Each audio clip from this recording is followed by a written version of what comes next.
if you got $1 billion or $2 billion, what's the difference? It's like, bitch, $1 billion. 45, 50, 45, 40, 35, 30. He's gonna go. Holy cow. Big Red Junkies. Day by day, he gets better and better. He gets better and better. He's the champion.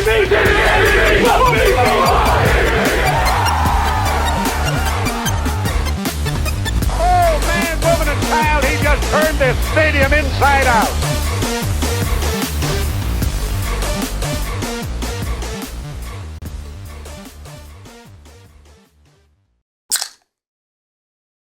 I should have grabbed something stronger for this episode. Yeah, I did. Like I said on Twitter earlier today, this week's been the longest month of my life. No fucking. Just since Wednesday. Yeah. So, is there anything to talk about? yeah, there's a Trevor Alberts. Albertson? What?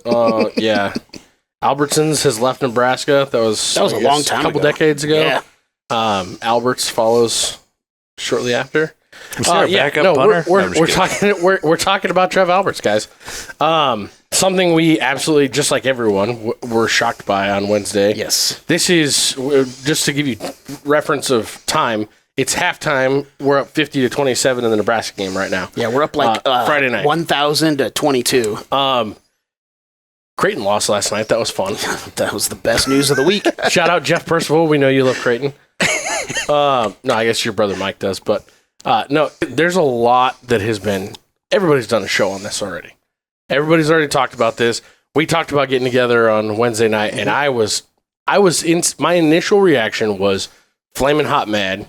I knew that wasn't necessarily how I was going to feel. Fuck that, fuck that guy. Pretty much what I said. No, it was way worse than that. Yes, it was. Yeah. Which is why I disagreed with you. Not very respectfully on the text message, but I've apologized. That's a horrible take or something. I don't know. My biggest thing about it was I don't want to do an overreaction show like instantly, because I knew that after I slept on it, I was going to feel differently. Well, yesterday morning, I still did not feel better about it. I thought after sleeping on it, I was going to be like, oh, this is level-headed, whatever. I started to come around to some of the things that I was hearing and some of the pieces that were starting to come together for me, and thinking about it more logistically than emotionally. Yep. And then I started to hear more things and hear other things that made me mad again. And so I've just ridden this roller coaster for basically the last 42 hours of kind of being pissed and bewildered. And I think the number one word that I hear a lot of people using that I definitely feel is betrayed. And that's where I want to kick this off, is regardless of his reason for leaving, completely regardless of any validity behind an escape, he did it the wrong way. Whether or not he had real control over it, which I think he kind of lost control of the situation. Yeah. There shouldn't have been members of his staff and his leadership, whether we agree that they have any or not. He had leaders. They shouldn't have been completely in the dark when this shit started hitting the media on Wednesday, right before Nebraska's about to head into the Big Ten championship or Big Ten tournament. A lot of people have speculated that baseball absolutely shit the bed against Wichita State because the news hit and rocked them. The timing was shit for sure. It was. It was done poorly, and I think that. But like you kind of said, I don't think that was completely. I'm not absolving Trev of any of this stuff, but I don't think that was completely his doing and his fault. He at least acknowledged it in his letter to the staff. Yeah. He's like, yeah, I know this timing is awful. But he's had a couple days now. He could have come out and done a press There's also conference. He could have made statements publicly. When's the best time to do it? When's the best time to quit your job? There's never a good way or a good time to do it, but you could have done it gracefully. You could have done it after the Big Ten tournament got over with. You could have done it after we found out that we were selected into the March Madness tournament. But again, if Texas A&M jumped the gun on leaking this information, is that his fault? Well, and there's, I guess that's why I'm trying to. That's true. There's a delicate balance there. Let me stop this right now and say this as a disclaimer. Nobody knows anything for sure. No. Nobody knows anything for sure. Including maybe Trev, from what we understand. But we're speculating. We're trying to put pieces together. We've all listened to and read everything that's been put out there. I think more than anyone. Or at least tried to. Sam McEwen probably knows more than anyone because he's had a conversation with Trev since. I'm sure Rhule has had a conversation with Trev since, things like that. But Rhule's not even in the country. So he was fucking playing golf in Ireland or some Scotland, shit, right? yeah. Scotland. He's probably in the best place to be right now as far as getting that news. But I wanted to start this out by not talking about all that stuff and all the negative stuff.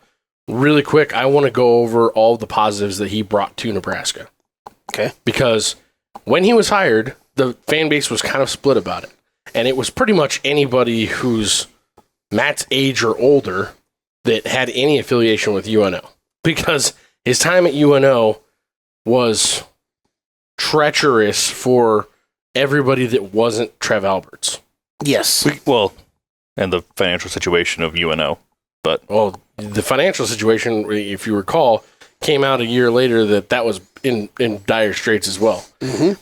The big thing that he made happen at UNO was getting them to Division I. Yeah. That was his big, congratulations, bud, you did it. The big positive. Yeah, but he canceled a nationally ranked and national championship wrestling team, and he canceled a nationally ranked division, nationally ranked football team. They were dominant. Yep. And they were fun to watch. Yeah, there was a lot of questions about his hire for Nebraska at the time, but you also look at the fact that he's one of the greatest Nebraska football players of all time. Yep. He is a, homegrown kid coming back, taking it over, all the things we thought and felt about Frost when he took over. But he's an athletic director with an extremely high media acumen who understands how to work the system. And he came in and I will say this, I think that a lot of the coaching hires, a lot of the coaching success right now, those were hires that happened under Bill Moose. Yes. So everybody torched Bill Moose a lot as he was on his way out. He actually made some really good hires and some really good moves. Mm-hmm. Now, yes, Trev kept Hoiberg, but he didn't hire him originally. I was going to say, the way he has handled Hoiberg was great. And even the way he handled Frost previous to him being fired was also great because he set a standard. And one of them lived up to an opportunity. One of them lived up to the standard. The other one did not. Yes. One of them's here and going to be here for a while. The other one is thankfully not. Yes. So, yes. Even though he didn't hire those guys, he held them accountable. And the big thing that you have to give him credit for is hiring Rhule. Mm-hmm. I think that it was huge for both him and Ted Carter bringing in Matt Rhule. I don't know if it's really...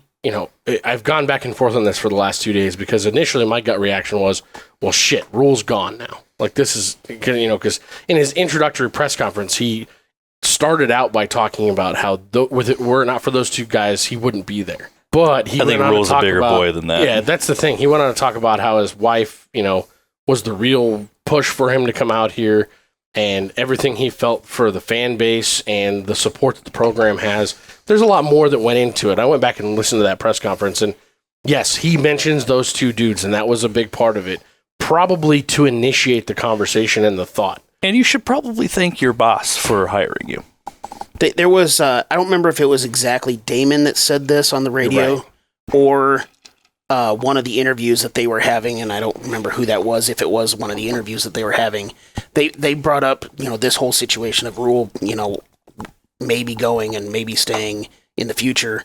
And they said, just because two people that were the reason why he came here doesn't mean those people being gone is the reason why he won't stay here. Yeah. Because the foundation that he's been building for the last year and a half is solid. The fact that he's moving his parents here. Yeah, Damon went on to talk about that. His son is going to go to school here. All of that stuff. I am not... He gushes over where his daughter's going to school. I'm not saying... nobody can say he's never leaving. Yeah, we're not going to speak for Matt Rhule. But I don't see him going anywhere anytime soon. He's a bigger boy than that. Yes, they hired him. But he's also making a name for himself here. Yeah.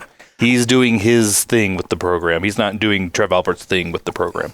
I'm not willing. I think his thing is Trev Alberts' thing. I really will say that. I think they match up, but I don't think that they are. They meshed very, very well from an ideology standpoint. But at the same time, at this point, we have one guy who talked the talk and has now decided to walk instead of walking the walk, and another guy who's still here who's doing it. Mm-hmm. And I think you can give Trev a lot of credit for hiring Matt Rhule and making that decision over other guys that he could have very easily hired that would have probably also still looked like the right hire. But, you know, Mitch Sherman talked about this. The interview you're referencing was Mitch Sherman from The Athletic. I remember as we kept and his talking article is excellent too, by the way. But him and Damon both went back and forth talking about why Rhule's not leaving, and they kind of I thought it was interesting. They very much poo-pooed the idea of, you know, Damon called it low-hanging fruit for him to go back to Penn State. Yep. You know, in the middle of a comment by Damon, Mitch Sherman basically and just flat out said he's not going back to Penn State. And that's fine, whatever. Maybe that's the case. Maybe it's not. I don't know. I think it's just as likely he winds up at fucking Ohio State when Ryan Day goes off to the NFL after they win the Natty this year. But who knows? That's not what my thought and fear is anymore. I've kind of put that to bed for myself because he's going to be here as long as he's going to be here. Mm-hmm. And I think he's going to continue to be successful as long as he chooses to be. He could be successful doing what he does anywhere, and he might take a page out of Except for Carolina. Take a look at. He also wasn't given the opportunity. I don't know if anybody's going to be successful in Carolina. I'm not blaming him for Carolina. He walked in the door at Carolina. They hogtied him and threw him in the closet. Yeah. Basically what they did. Tyreek Hill fathered more kids last year than Carolina had wins. It's not his fault. I'm just saying. I just had to put it out. I just had to say it. It's funny. But as far as that goes, I think, you know, they were talking about the Mitch Sherman and Damon Benning. They were talking about the culture that all the coaches were starting to bring together and all these different things. And you look at the on three and the chasing three and the what's next stuff from last year, and you look at the way that Matt Rhule preaches to his team about supporting the other athletic departments and things like that.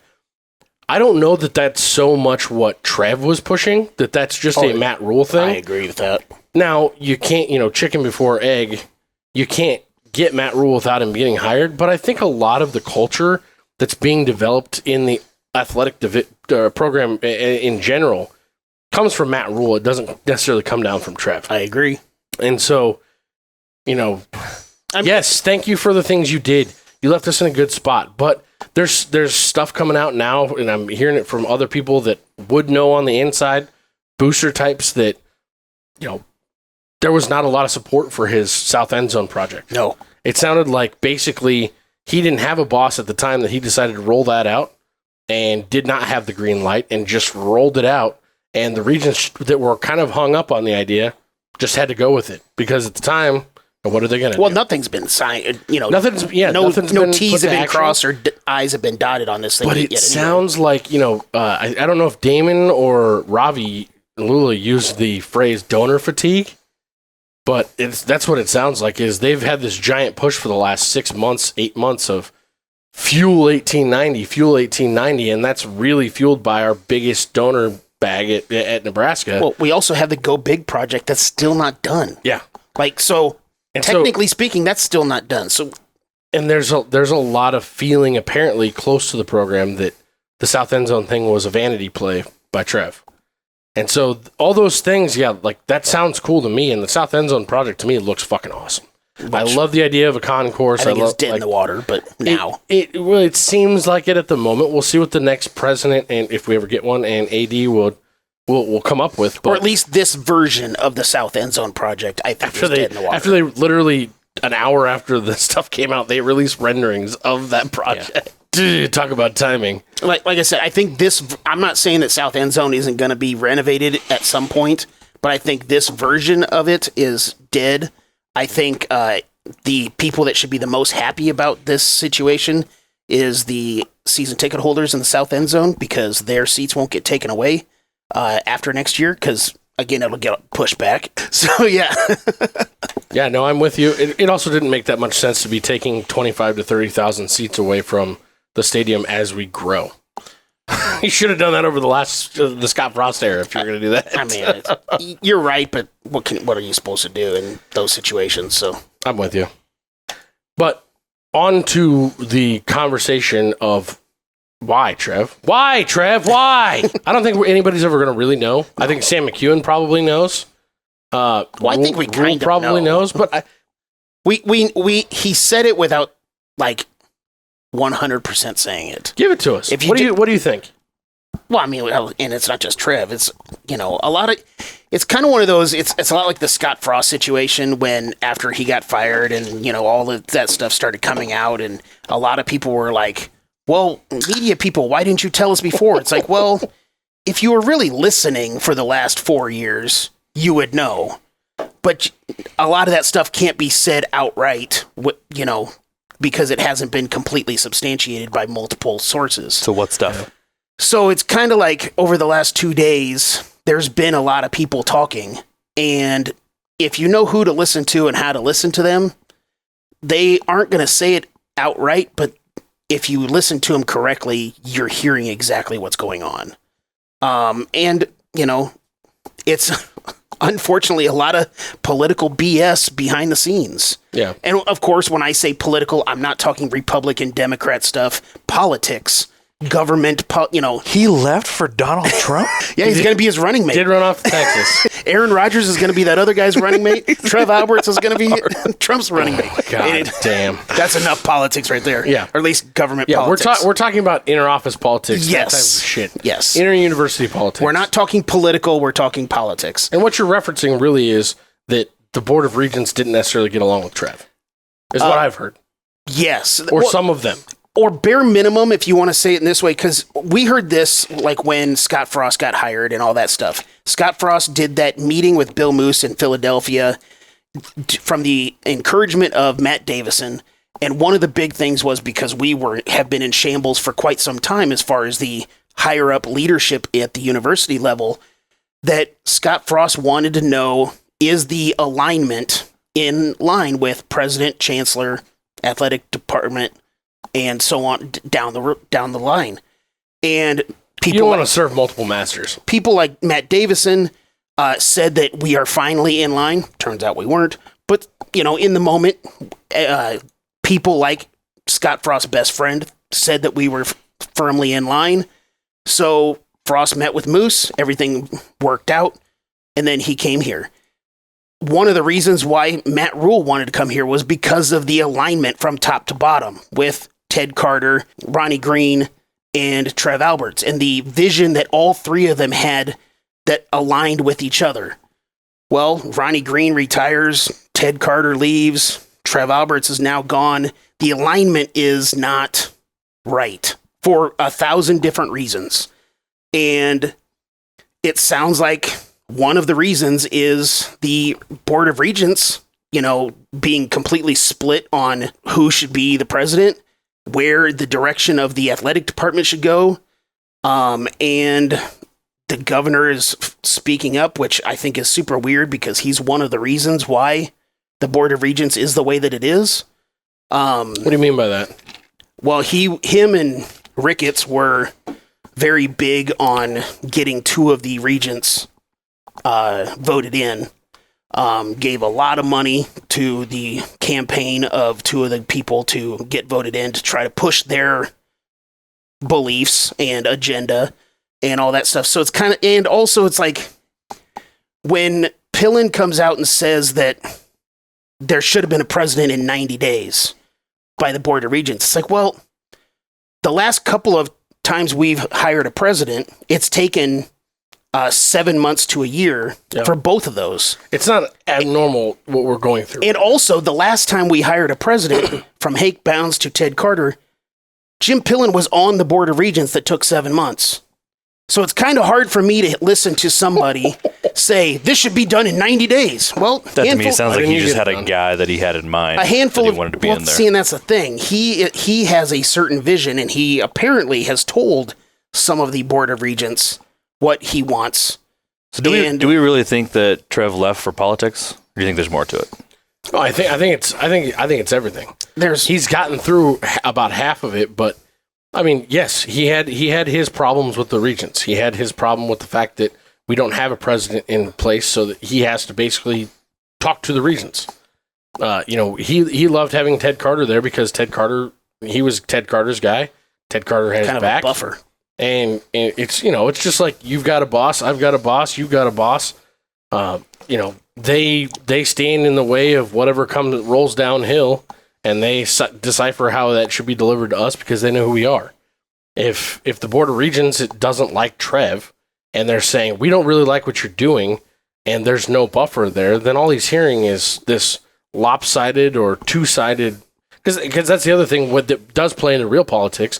When you look at how the 6 Board of Regents are elected, they're elected from different regions in the state where if it's from Omaha, they're typically more liberal-leaning, whereas if it's from the other 3/4 of the state, it's all very, very right-leaning. Yeah. And so you have ideological people bashing heads at this board, which can be a positive for a lot of reasons. Mm-hmm. You want varying opinions, but when you want an aligned direction, you need to have a president in place who's going to be able to focus on that.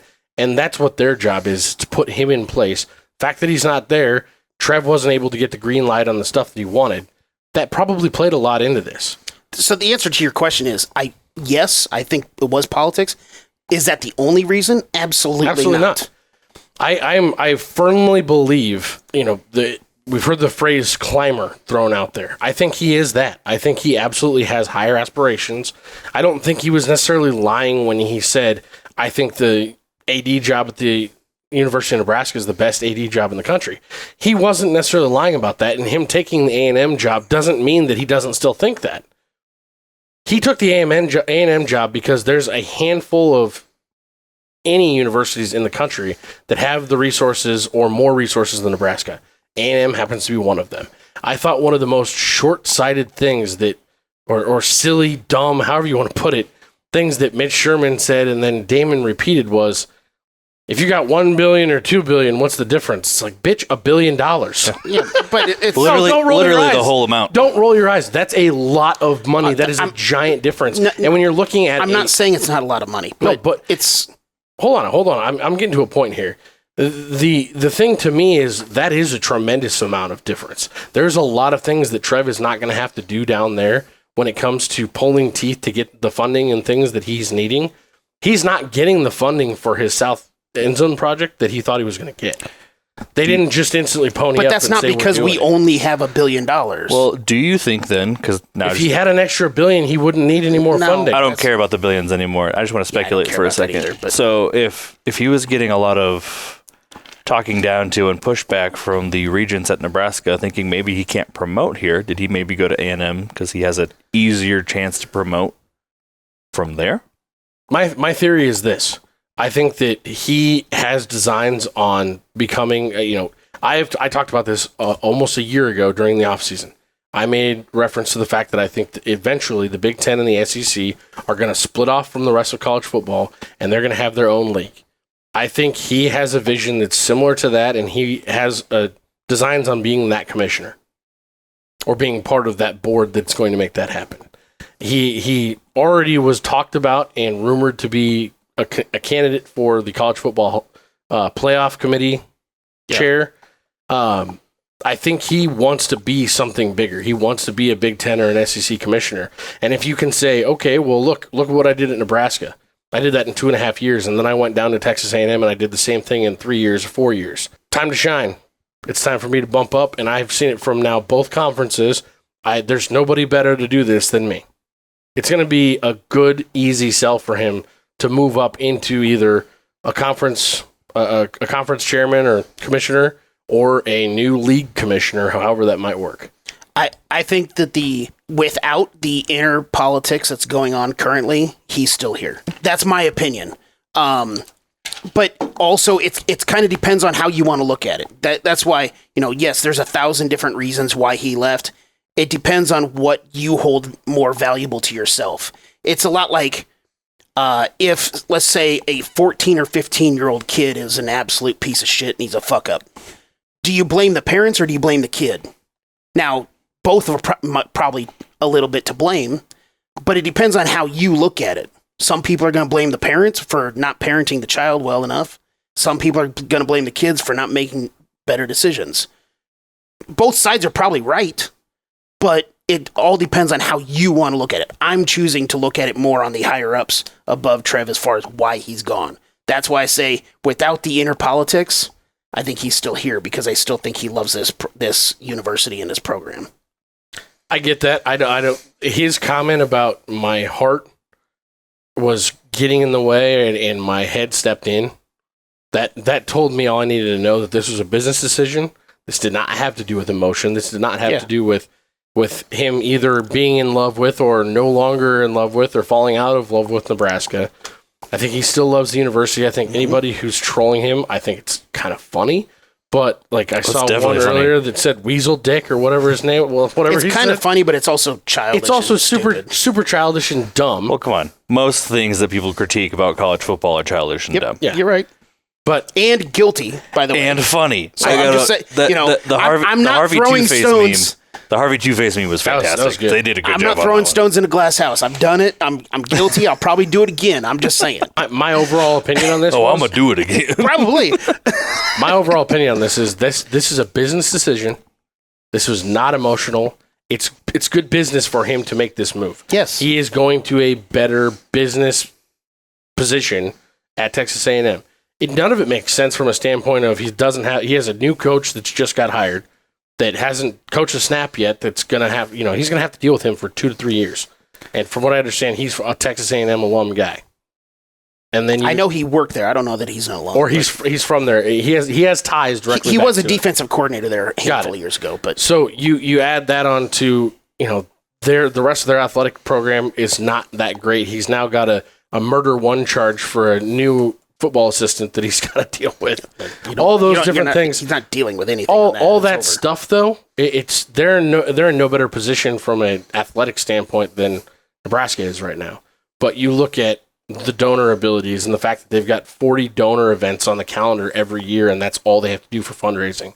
Like those types of things, I think it's a business decision to go down there. It's a business decision also for the prospects of what he wants to do in the future. Yeah. That's my big driver on this one. And the inner office politics and all that bullshit that went along with it was probably the catalyst to get him a little bit closer to that. I think it just happened quicker than what he probably anticipated it happening when he came here. Because I don't think he planned to be here for that long. Because I think if you take away all the inner office politics BS, you just look at the job as an athletic director.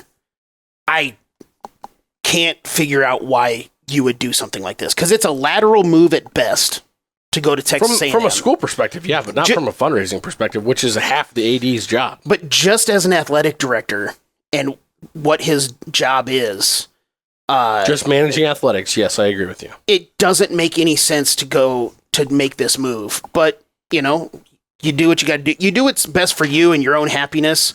And that's why I say, the whole inner office politics stuff, to me, it was a tipping point. And otherwise, I think he still would have been here. So I also think we don't know whether or not this is a bad thing for Nebraska. No, I agree with that completely. Specifically for Husker football, it doesn't have that much immediate effect. No. Yes, it sucks for the players. It sucks for people who know them. But the head coach all the way down is still there. That's all still in place. Well, and also... we don't know who they're going to hire. And not that I want to keep bringing up Frost, but we talk about, when Frost was hired, everybody said, well, shit, if this doesn't work, then we're fucked. Basically just disband the program. We can't do anything. Well, it didn't work, and we brought in somebody else, and it looks like the trajectory is going upwards. So, yeah, it sucks losing a guy like Trev Alberts and everything that he had at least planned. And it's easy to say, oh, this is, just going to be hell for us and nothing good is going to come out of this. We don't know that. Again.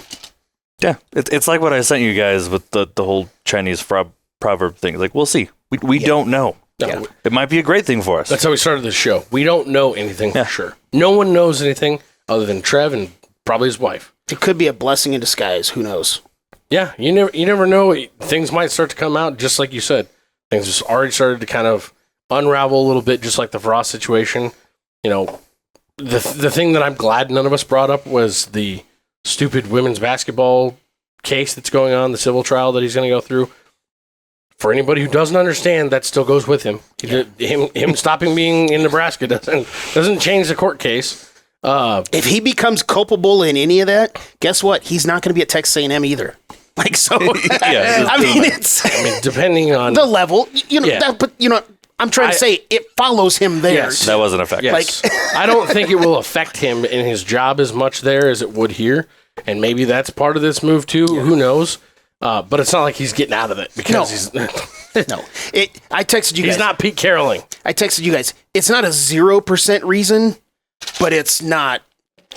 Everybody, a lot of other people are overblowing. It's Probably not a 1% reason. as a reason. Like it's a very minimal reason, if it's at all a reason. He actually got the call. Joe Biden said he would give him a presidential pardon if he became the A&M athletic director. Hey, there's not real politics in this, man. If you've got opinions, drop them in the comments. Please like, subscribe, share. Go out, find us on Facebook. We've got an awesome Big Red Junkies Nation group on there. Lots of interaction, a lot of other podcasts on there to follow through. All the cool people are doing it. And this may be the most unbelievable night in Cornhusker football history.